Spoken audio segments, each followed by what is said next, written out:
Hello राष्ट्र के भावी कर्णधार और वर्तमान कर्णधार। बचपन में एक कहानी सुनी थी कि किसी ने कहा कि अरे देखो वो कौवा तुम्हारा कान ले गया, तो हम तुरंत अपना कान पकड़ने लगते थे कि कहीं ले तो नहीं गया।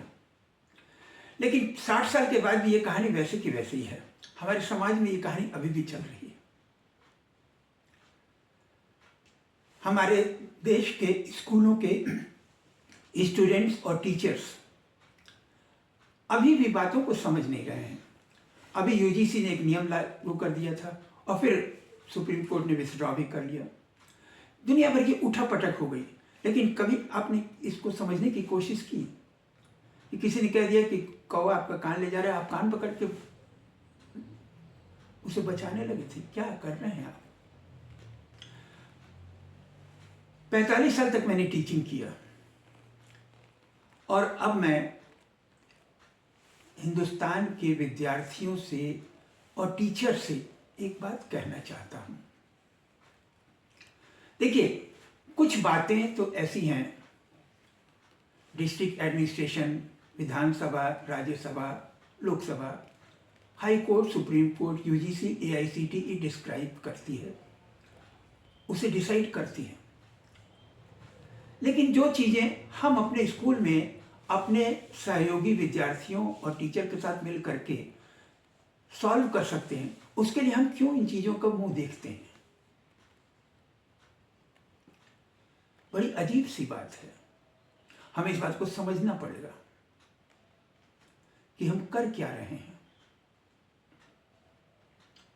एक तरफ कोशिश ये हो रही है कि हिंदुस्तान से जाति प्रथा को कम किया जाए, और दूसरी तरफ कुछ शक्तियां ऐसी हैं जो कि जाति प्रथा को और बढ़ाए रखना चाह रही हैं अपने वोट बैंक की राजनीति के लिए। अरे जो नेता कर रहे हैं उनको करने दीजिए, लेकिन हमें समझ नहीं आता कि जनता को क्या हो गया, विद्यार्थी को क्या हो गया है। वो अपना भला बुरा खुद क्यों नहीं सोच पा रही है भाई? किस बात की लड़ाई है भाई?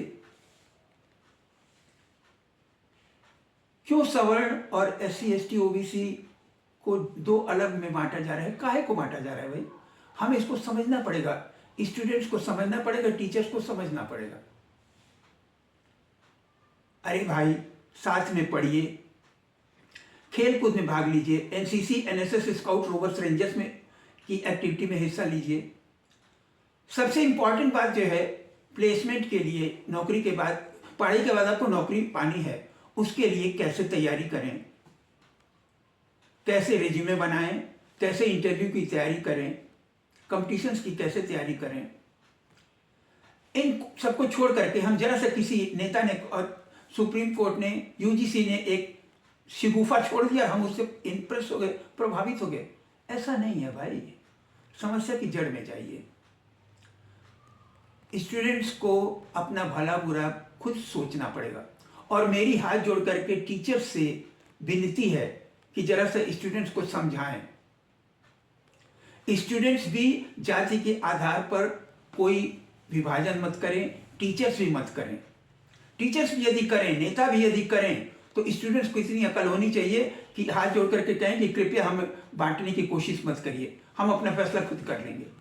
क्यों ये करेज क्यों नहीं है स्टूडेंट्स में भी कि जरा सा कोई छेड़ देता है, आप तुरंत जो है बरैया के छत्ते की तरह से बिखर जाते हैं? क्या हो रहा है स्टूडेंट्स को?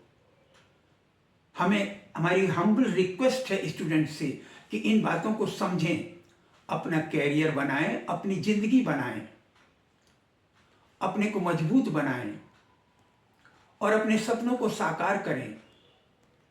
नेताओं की और धर्मगुरुओं की अपनी अलग शर्तें होती हैं, उन्हें अपने शर्तों पे चलने दीजिए, वो नहीं बदल सकते। लेकिन आप क्यों बदल जा रहे हैं भाई? आप अपने रास्ते पे चलिए ना। तो मैं फिर भी स्टूडेंट से रिक्वेस्ट करता हूं कि ये खामखा ये अलग अलग जाति में स्टूडेंट्स और स्कूल कॉलेजेस में और टीचर्स में इस तरीके का बंटवारा मत होने दीजिए। यदि कोई ऐसा बंटवारा करने की कोशिश करता है तो आप उसका विरोध करिए। एक दूसरे से लड़ झगड़ के क्या पाएंगे आप? कुछ नहीं पाएंगे। खामखा अपने को घायल करेंगे आप।